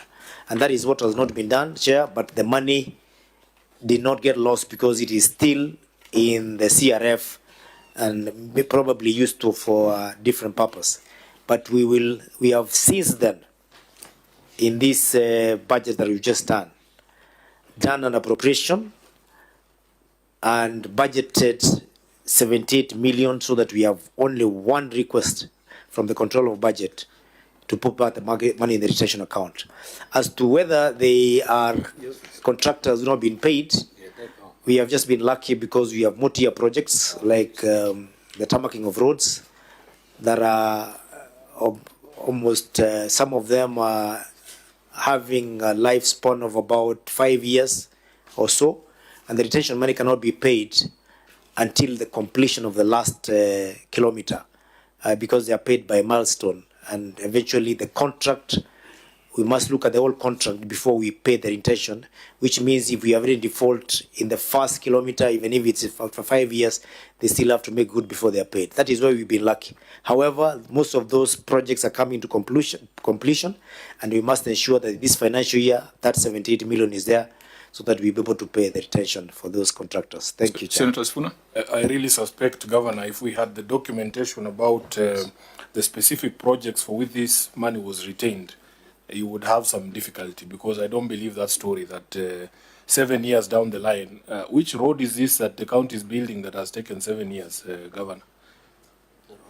Let me clarify that, Senator Sifuna. I'm being told it's the road to Singapore. No, yeah, Chair, I didn't say that we have the roads were for 2018, 2019. I just said that when the money was swept back to CRF, definitely we had a deficit because the retention account did not have that money. Then I said we are lucky in that consequently there are some projects that are multi-year that not require. Yeah, I followed that bit, Governor. Yes, you gave yes. a specific example of Yes. roads.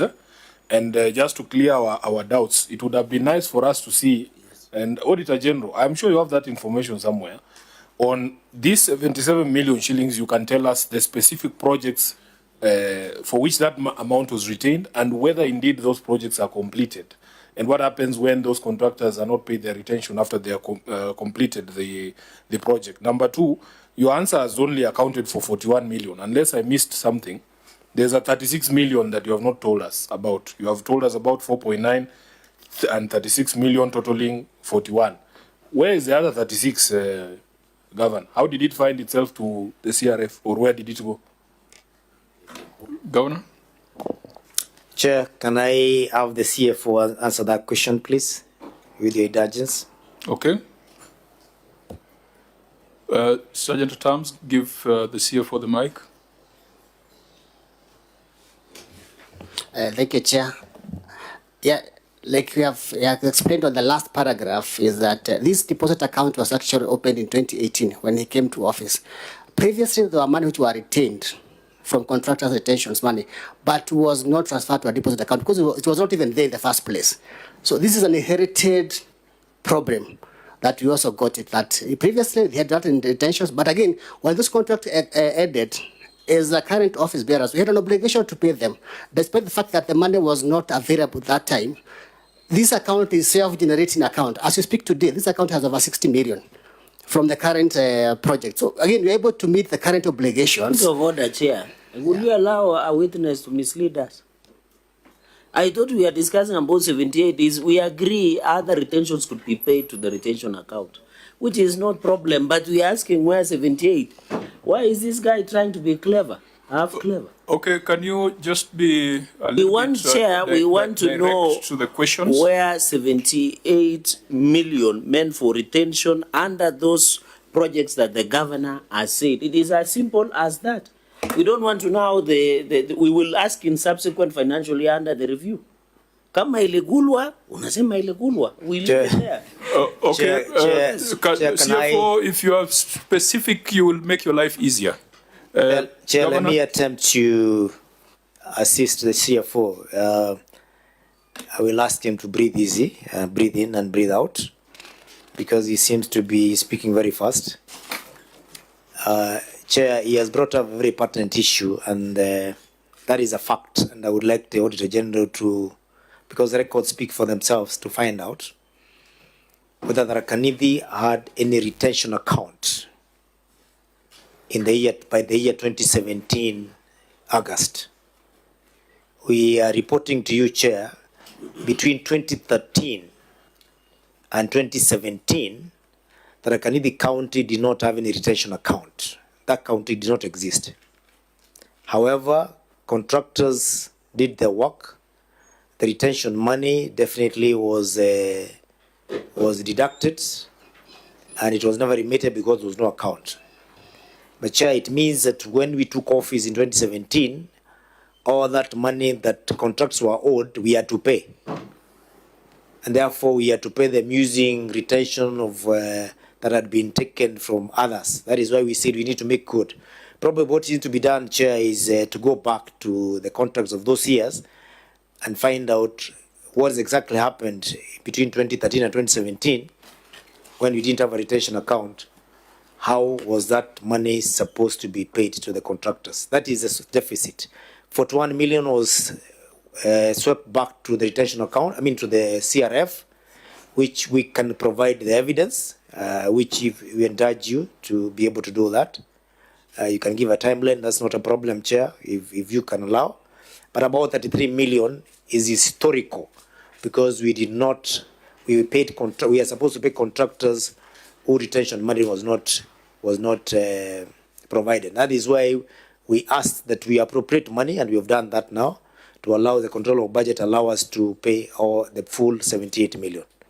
Because we cannot tell the contractors that there was no retention account between 13 and 17, and therefore we will not pay you. Thank you, Chair. So what I hear from the executive is guilty as charged, but you are taking some measures to rectify.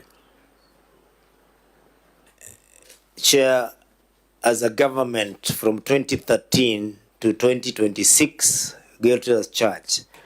As Muthomi Njuki, no guilt, because I am taking responsibility of historical injustice. Thank you, Chair.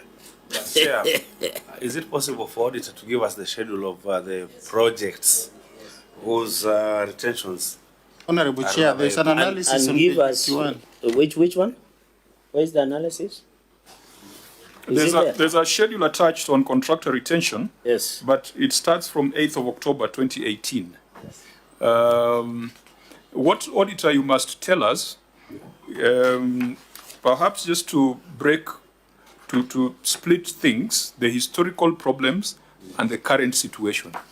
So the governor has given a long presentation on the problem in the past, but is it persisting? Is it a persistent problem that right now they retain and the money goes to CRF instead of a dedicated account?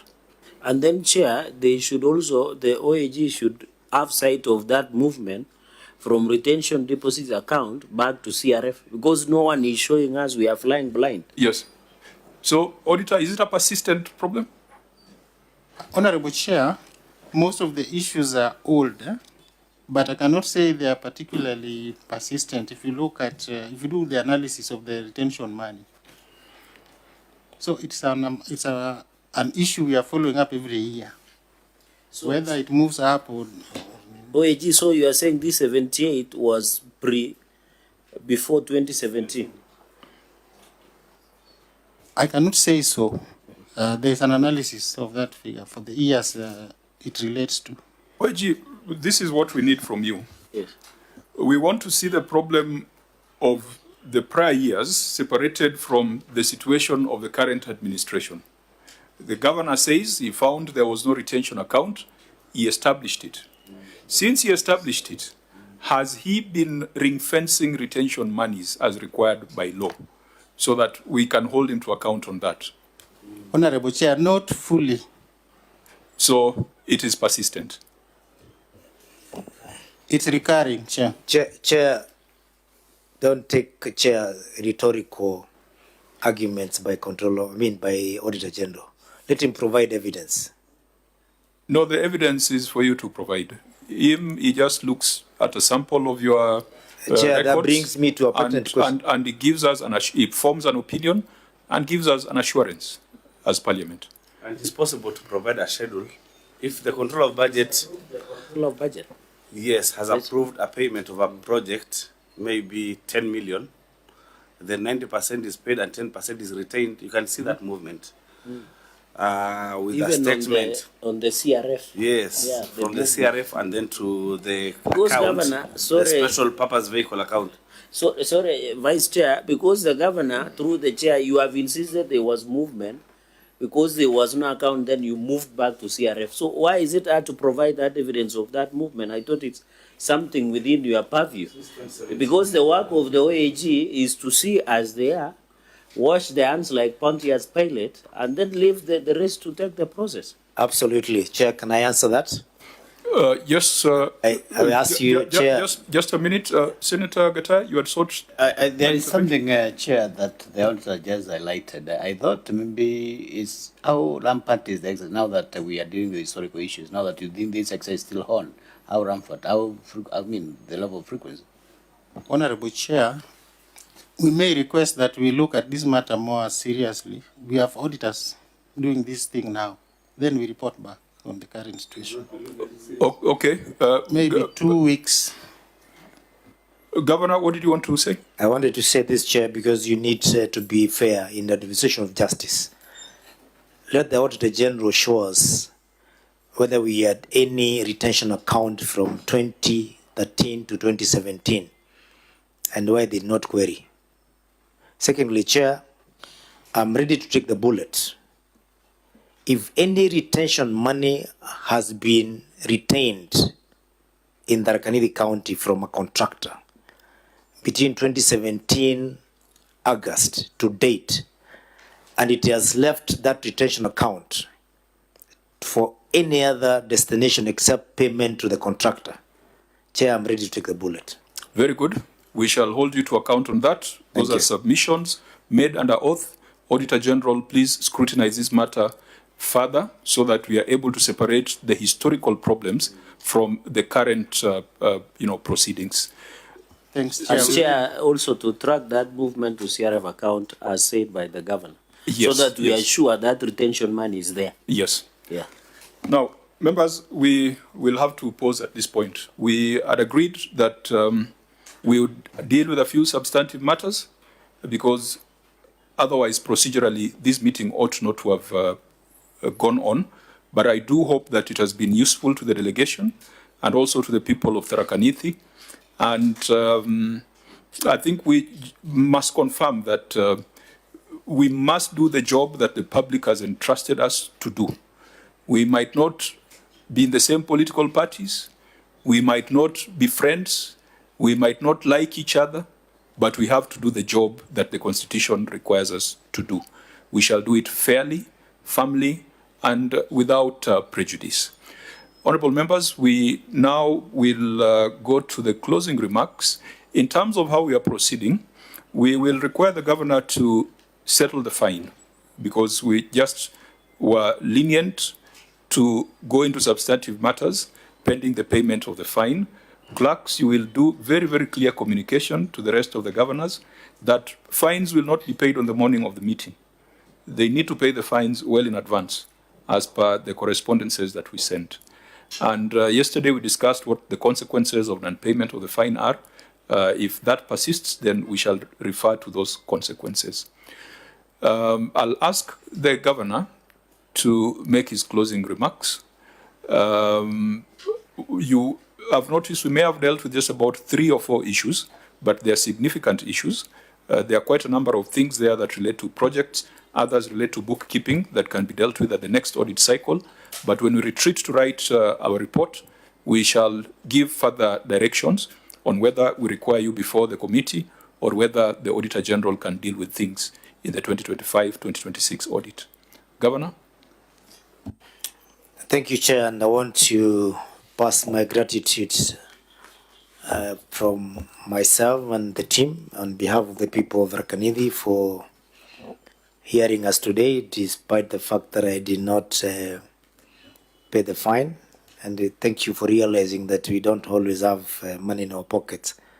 Actually, Chair, I need to go and make a small arrangement on how to get that money. I have to take an overdraft since you said it is personal, despite the fact that this is appearance on behalf of the people. I think you're still a member of the Bunge Sacco. We can be your guarantors. That is true, you can Chair. circulate the form. That is true, Chair, but I'm on counting on that money so that eventually I can be pensionable from Bunge. Please don't touch it for now. I will look for another way of getting the money and paying for the fine.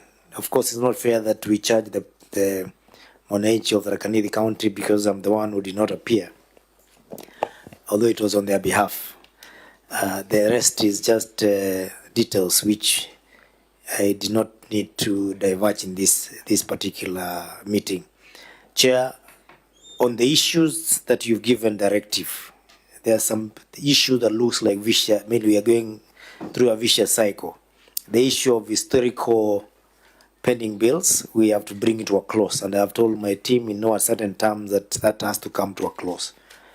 It can never be business as usual where we come to Senate, audit issues are brought up, and my people go back and sit easy and wait for the next audit cycle, as if the matter ends here. I want to promise you it does not end here, and I'll deal with every department, and wherever they are, I want them to hear me, that we'll deal with every department to make sure that people are all held accountable for their own audit queries, because they have 14 departments. I only have Department of Finance here. who are answering questions and carrying the load of the whole county. All the other executives are maybe sitting somewhere easy, just watching. The harassment sometimes we get, even though today we never got any. And thank you for the cordial engagement. And this is what we'll be looking forward to as a Council of Governors, where we can have meaningful conversation that can enable us to have meaningful oversight so that we can correct the mistakes that are there. And because human is to error, or is it error is to human?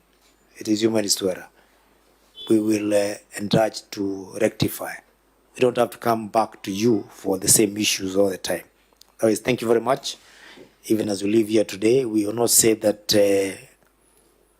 we are perfect, but we will ensure and endure to have a very meaningful or handover that has got accountability at the end of our term, which is coming in the next 1 year.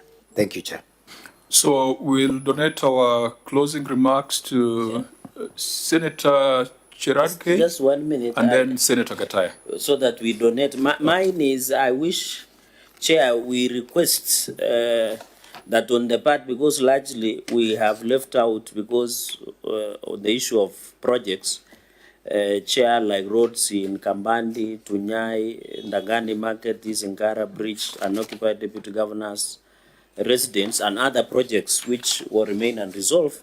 I had proposed, Chair, if it is not too much to us, that when we are doing the region of formerly central Kenya, where Tharaka Nithi County is, we should visit these projects so that we get meaningful engagement. I wish we go to Tharaka Nithi County so that we can look at these projects so that the people of Tharaka Nithi and the Senator, we can see the value of most of these projects. So, Chair, as we go, kindly we should include Tharaka Nithi County as part of the projects. And of course, we should visit the headquarters that has been done for the last 10 years. I thank you, Chair.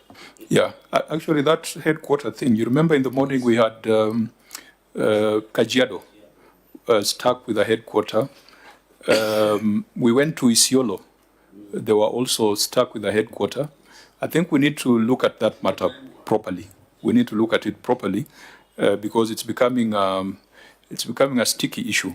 I'm glad that, Governor, you're saying that the 300 million will be accounted for in the county headquarter.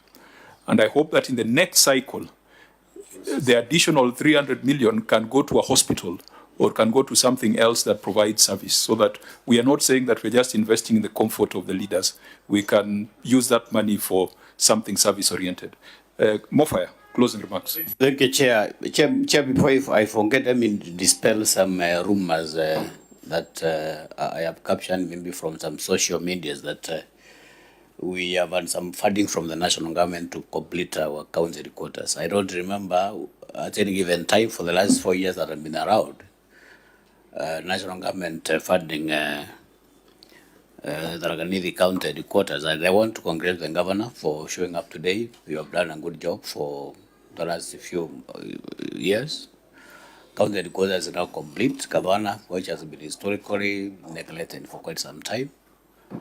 Governor and your team, I also want to extend my gratitude to my fellow senators in the House because we have been fighting for so many things, especially for those counties that have been neglected, especially Tharaka Nithi County, having been captured as one of the counties that gets very little money, maybe Lamu and Nyahururu and so many other counties, Nyandarua, sorry. And I have put out my case on a number of occasions, and I want to thank my chair, Kajwang, and very many other senators for agreeing to capture Tharaka Nithi as among the counties that are supposed to benefit from the affirmative action money. Governor, I want to thank you because I've seen quite a number of projects. Not even, I've been there personally. I've been to Makatam Bridge, I've been to Mpuku Bridge, I've been to Kandatu Bridge, I've been to Gachogini, Gachiongo Bridge that we are doing. I think that is something that's supposed to be commendable, maybe for those people who are supposed to consume those services down in our county. Thank you today for showing up. Today the meeting was calm and very orderly. We have so many cases that have not been captured. I hope next time when we get time, We are going to go through so many other projects that I think you are taking. And I'm happy because you have committed yourself that the next time when you appear before this committee, we shall not have issues to do with pending bills. I think the auditor, you are supposed now to guide the governor or any other arrangement for that matter so that you can have these things expunged from the records, because we can't have people who counties, maybe they don't have the relevant documents, there is no eligibility to pay. I know the governor, what the governor is saying, and I'm surprised that governor for 2013, 2017, we have never under retention account for contractors.